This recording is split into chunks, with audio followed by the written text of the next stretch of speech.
Hello friends, स्वागत है साथियों आप सभी का समाधान फॉर यू यूट्यूब चैनल पर। तो साथियों यहाँ हम एसएससी से संबंधित एग्ज़ाम के लिए बायोलॉजी, केमिस्ट्री, फिजिक्स, साइंस का सेशन यहाँ पर हम करने वाले हैं। तो सभी साथी सेशन को लाइक शेयर ज़रूर कर दीजिएगा। फ्रेंड्स, ये जो हमारा सेशन होगा यह प्रीवियस ईयर क्वेश्चन से संबंधित हमारी क्लास होने वाली है, जो कि आपके आगामी एग्ज़ाम के लिए इम्पोर्टेंट सेशन है। जब भी मैंने आपसे पहले कहा है कि जब भी आप किसी एग्ज़ाम की तैयारी करते हैं तो दो चीज़ें आपके लिए बहुत ही महत्वपूर्ण होती हैं। पहली होता है जो कि सिलेबस है। अगर हम किसी एग्ज़ाम को दे रहे हैं तो हमारा सिलेबस जो है हमारे पास हो और हम उसे पूरी तरह कंप्लीट करें, उसके बाद ही हम उस एग्ज़ाम के लिए प्रिपेयर हो पाते हैं। नेक्स्ट दूसरी बात ये होती है कि अगर हमने PYQ सॉल्व किया है तो ऑब्वियसली हमारा जो एग्ज़ाम है वह अच्छा ही बनता है। तो PYQ में क्या होता है, प्रीवियस ईयर क्वेश्चन जो हम करते हैं, एक मॉक टेस्ट जो हमारा आकलन होता है कि हम कितना अच्छा कर पा रहे, क्या हमसे छूट पा रहा है, किस टाइप के क्वेश्चन आए हैं, और प्रीवियस ईयर क्वेश्चन जो है रिपीट भी होते हैं। तो चलिए स्टार्ट करते हैं आज के इस इम्पॉर्टेंट सेशन को। देखिए, पहला क्वेश्चन है, रदरफोर्ड के सोने की पन्नी के प्रयोग से परमाणु की संरचना के बारे में क्या निष्कर्ष निकला। तो रदरफोर्ड की जो सोने परमाणु मॉडल किसने दिया, रदरफोर्ड ने दिया। ये भी एक अच्छा पॉइंट है, नोट डाउन कीजिएगा।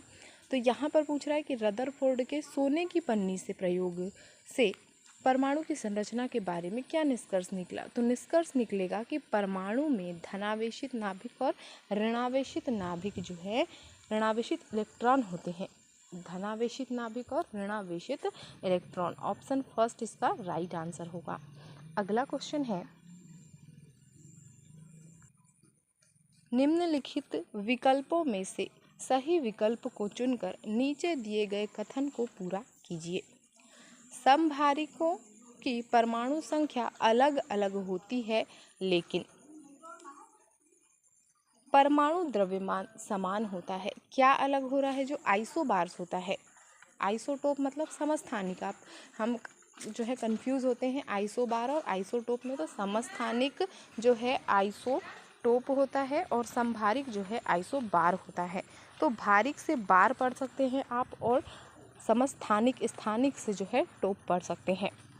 तो जो इसमें क्या होता है, परमाणु द्रव्यमान समान होता है। ऑप्शन 4 राइट आंसर होगा। परमाणु संख्या अलग होगी पर द्रव्यमान समान होगा। नेक्स्ट, निम्नलिखित में से किसी पिंड पर किए गए कार्य की मात्रा को मापने के लिए उपयोग किया जाने वाला मात्रक कौन सा है। ऑप्शन फर्स्ट राइट आंसर होगा। कार्य की मात्रा, तो कार्य को हम जूल में मापते हैं, ठीक है। तो ये आप नोट डाउन कीजिएगा, कार्य को जूल में मापा जाता है। तो यहाँ कार्य की मात्रा को मापने के लिए उपयोग मात्रक जो है जूल होगा। नेक्स्ट, ब्यूटेनल में मौजूद प्रकार्यात्मक समूह की प्रकृति को पहचानिए। Aldehyde, option first right answer होगा। एल्डिहाइड जो है ब्यूटेनल में मौजूद प्रकार्यात्मक समूह की प्रकृति होगा। नेक्स्ट, क्लोर क्षार प्रक्रिया का उपयोग निम्नलिखित में से किसके निर्माण के लिए किया जाता है। क्लोर क्षार प्रक्रिया, sodium hydroxide, option first right answer होगा, सोडियम हाइड्रॉक्साइड। नेक्स्ट,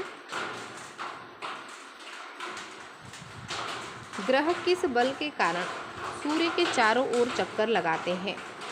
ग्रह किस बल के कारण, तो गुरुत्वाकर्षण बल के कारण सूर्य के चारों ओर चक्कर लगाते हैं। ऑप्शन 4 राइट आंसर होगा। नेक्स्ट, यदि सतही क्षेत्र में वृद्धि कर दी जाए तो वाष्पीकरण की दर बढ़ जाएगी। ऑप्शन फर्स्ट करेक्ट आंसर होगा। सतही क्षेत्र में वृद्धि करने पर वाष्पीकरण की दर बढ़ती है। अगला क्वेश्चन, यदि एक उत्तल दर्पण पर एक अत्यधिक छोटा बिंदु के साइज का आभासी प्रतिबिंब बनाता है तो प्रतिबिंब की स्थिति क्या होगी। जो उत्तल दर्पण है वह अत्यधिक ही छोटा और बिंदु के साइज का आभासी प्रतिबिंब बनाएगा तो दर्पण के पीछे फोकस F पर प्रतिबिंब की स्थिति जो है दर्पण के पीछे फोकस F पर होगी। तो ऑप्शन 3 राइट आंसर होगा। नेक्स्ट, निम्नलिखित में से किसकी क्रिया द्वारा जैव निम्नीकरणीय पदार्थ सरल पदार्थ में टूट जाते हैं? जीवाणु या बैक्टीरिया? ऑप्शन 2 राइट आंसर होगा। नेक्स्ट, निम्नलिखित में से किस तत्व की तुलना में कॉपर अधिक अभिक्रियाशील है? सिल्वर की तुलना में कॉपर अधिक क्रियाशील होता है। ऑप्शन 2 राइट आंसर होगा। नेक्स्ट, निम्नलिखित में से कौन सा कार्बनिक रसायन में समस्थानिकों का गुण है? कार्बनिक रसायन में जो है इनके आणविक सूत्र समान होते हैं किंतु संरचनात्मक व्यवस्थाएं भिन्न भिन्न होती है। ऑप्शन फर्स्ट राइट आंसर होगा। नेक्स्ट, किसी तारे की स्पष्ट स्थिति थोड़ी बदलती रहती है क्योंकि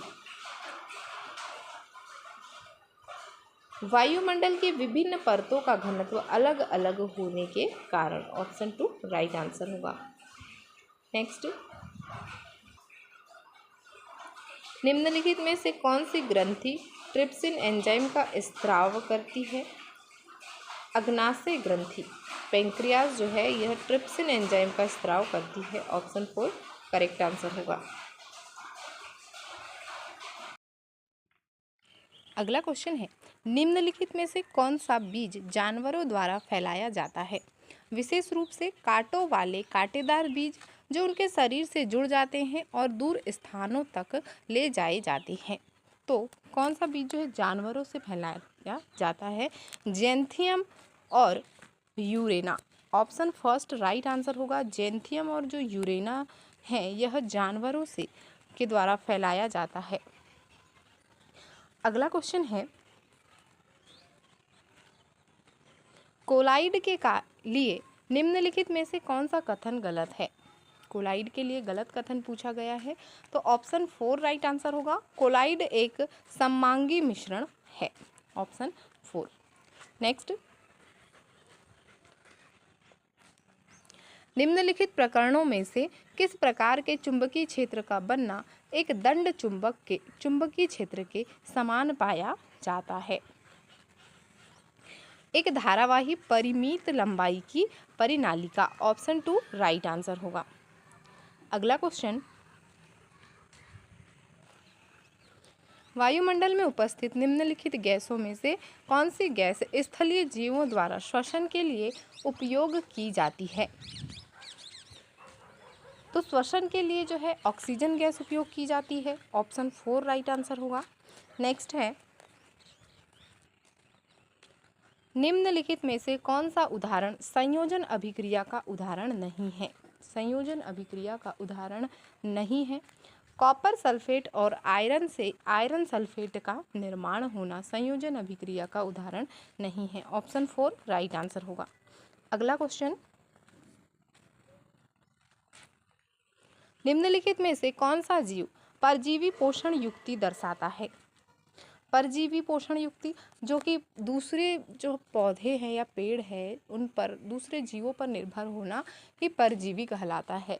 तो यहाँ पर जो अमरबेल है इसे आप कहीं भी फेंक देंगे तो ये वहाँ पर ही पोषण प्राप्त करके उत्पन्न हो जाएगा। तो ऑप्शन 3 राइट आंसर होगा कि परजीवी पोषण युक्ति दर्शाने वाला जो है वह अमरबेल होता है। ऑप्शन 3 करेक्ट आंसर होगा। नेक्स्ट क्वेश्चन, तनु विलयन के संबंध में निम्नलिखित में से कौन सा कथन सही है? तो ऑप्शन 2 राइट आंसर होगा। इसमें विलायक की अधिक मात्रा में थोड़ी मात्रा में विलेय घुला होता है। विलायक की अधिक मात्रा में थोड़ी ही मात्रा में विलेय घुला हुआ है। तो ऑप्शन 2 राइट आंसर होगा। नेक्स्ट,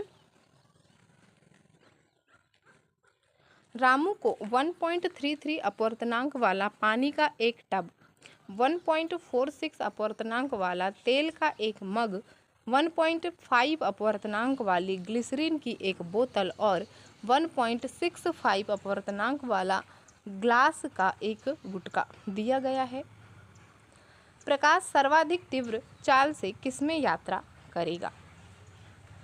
तो ऑब्वियसली बाकी चीज़ें जो है वो गाढ़ी होती हैं, तो यहाँ पर ऑप्शन 4 राइट आंसर होगा पानी में। पानी जो है पतला तरल होता है, तो इसमें आसानी से जो है प्रकाश सर्वाधिक तीव्र जो है चाल से यात्रा करेगा। तो ऑप्शन 4 राइट आंसर होगा पानी। नेक्स्ट, प्रत्येक अंडाशय में से प्रत्येक माह कितने अंडे उत्पन्न होते हैं? अंडाशय से एक अंडा हर माह उत्पन्न होता है। ऑप्शन 2 राइट आंसर होगा। नेक्स्ट, गर्म वायु में के विक्षुब्ध प्रवाह में से दिखाई देने वाली धूल के कणों की आभासी अनियमित अस्थिर गति प्रतीत होने का क्या कारण है? ऑप्शन 3 राइट आंसर होगा प्रकाश का अपवर्तन। नेक्स्ट, किस पौधों की पत्तियों की कोर पर कुछ कलिकाएं विकसित होकर मृदा में गिर जाती हैं और एक नए पौधे में विकसित हो जाती है? ब्रायोफाइलम। ऑप्शन 3 राइट आंसर होगा। नेक्स्ट, किस एक कोशिकीय जीव की कोशिका के एक सिरे पर चाबुक जैसी संरचना होती है और इन संरचनाओं के संबंध में द्विआधारी विखंडन एक निश्चित अभिविन्यास में होता है? लेशमानिया। ऑप्शन फर्स्ट राइट आंसर होगा। निम्नलिखित में से कौन सा कथन निलंबन के बारे में सत्य है? निलंबन के बारे में सत्य कथन पूछा गया है, जो कि निलंबन के कणों को आंखों से देखा जा सकता है। ऑप्शन फर्स्ट इसका राइट आंसर होगा। अगला क्वेश्चन, जब भी कोई वस्तु पृथ्वी की ओर गिरती है तो वस्तु के त्वरण उत्पन्न होता है। वस्तु में क्या होता है? त्वरण उत्पन्न होता है। तो निम्नलिखित में से कौन सा बल यह त्वरण उत्पन्न करता होगा? तो पृथ्वी और जो धरातल है, आकाश और धरातल के बीच में गुरुत्वाकर्षण बल लगता है, जो कि जब कोई वस्तु ऊपर से गिरती है पृथ्वी की ओर तो वस्तु में जो त्वरण उत्पन्न होता है यह गुरुत्वाकर्षण बल के कारण होता है। तो ऑप्शन 2 राइट आंसर होगा पृथ्वी का गुरुत्वाकर्षण बल। अगला क्वेश्चन, निम्नलिखित में से कौन सी घटना टिंडल प्रभाव के लिए जिम्मेदार है? टिंडल प्रभाव। तो टिंडल प्रभाव के लिए प्रकाश का प्रकीर्णन। ऑप्शन 4 राइट आंसर होगा प्रकाश का प्रकीर्णन। नेक्स्ट, श्वसन से संबंधित निम्नलिखित में से कौन सा या कौन से कथन सही है? खमीर में किण्वन के दौरान पाइरुवेट एथेनॉल और कार्बन डाइऑक्साइड में परिवर्तित हो जाता है। ऑक्सीजन का उपयोग करके पाइरुवेट का विखंडन हरित लवक में होता है। मांसपेशी कोशिकाओं में पाइरुवेट लैक्टिक अम्ल में परिवर्तित हो जाता है। ऑप्शन फर्स्ट राइट आंसर होगा 1 और 3। तो पहला है खमीर में किण्वन के दौरान पाइरुवेट एथेनॉल और कार्बन डाइऑक्साइड में परिवर्तित होता है, और तीसरा है मांसपेशी कोशिकाओं में पाइरुवेट लैक्टिक अम्ल में परिवर्तित हो जाता है। जब भी हमें ज़्यादा थकावट होती है तो हमारी जो बॉडी है इसमें लैक्टिक अम्ल का जमाव होने लगता है, जिससे हमें थकान महसूस होती है। तो ये भी नोट डाउन करने के लिए अच्छा पॉइंट है। चलिए बढ़ते हैं अगले क्वेश्चन की ओर। जब एक नाविक चलती हुई नाव से कूदता है तो नाव पीछे की ओर गति करती है। यह गति के किस नियम का एक उदाहरण है?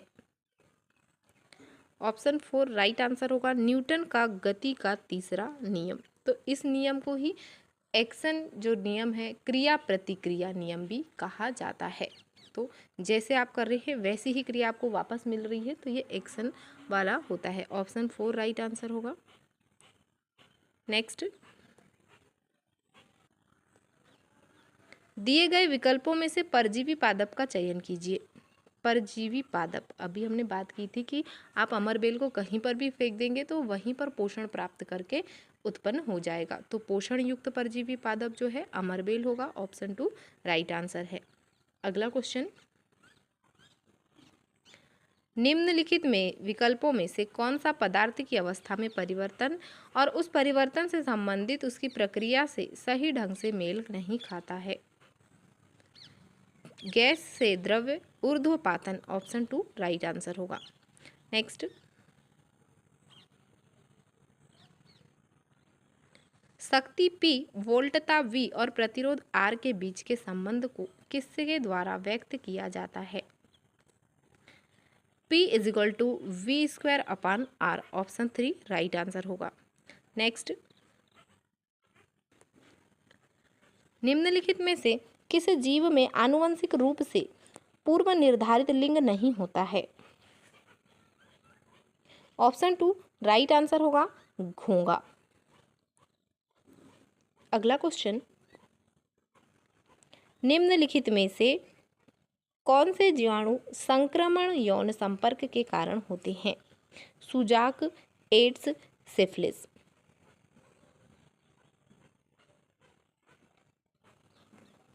ऑप्शन 3 राइट आंसर होगा, ए और सी दोनों, सुजाक और सिफिलिस। नेक्स्ट, निम्नलिखित में से कौन सा विषमांगी विलयन एक उदाहरण है? विषमांगी विलयन के लिए जल में तेल का मिश्रण ही विषमांगी विलयन होता है, ऑप्शन फर्स्ट राइट आंसर होगा। अगला क्वेश्चन,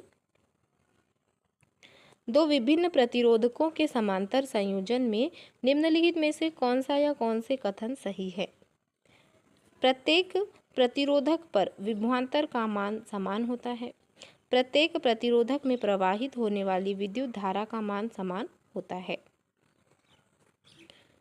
ऑप्शन 4 राइट आंसर होगा, ए सही और बी गलत। नेक्स्ट, निम्नलिखित में से कौन सी फ्लोएम की कोशिकाएं हैं? फ्लोएम की कोशिकाएं चालनी नलिका और साथी कोशिकाएं दोनों ही फ्लोएम कोशिकाएं होती हैं। आज का सेशन यहीं तक है फ्रेंड्स, तो सभी साथी सेशन को लाइक शेयर ज़रूर कर दीजिएगा और बने रहे फ्रेंड्स समाधान फॉर यू यूट्यूब चैनल के साथ में, जहां आप रेलवे और एसएससी से संबंधित परीक्षाओं के लिए साइंस का सेशन आपको मिलते रहेगा। और प्रीवियस ईयर क्वेश्चन से संबंधित ये हमारा सेशन था, जिसे आई होप आप सभी साथियों को सेशन अच्छा लगा हो। तो please like share and subscribe. Thank you for watching. मिलते हैं अगले सेशन में।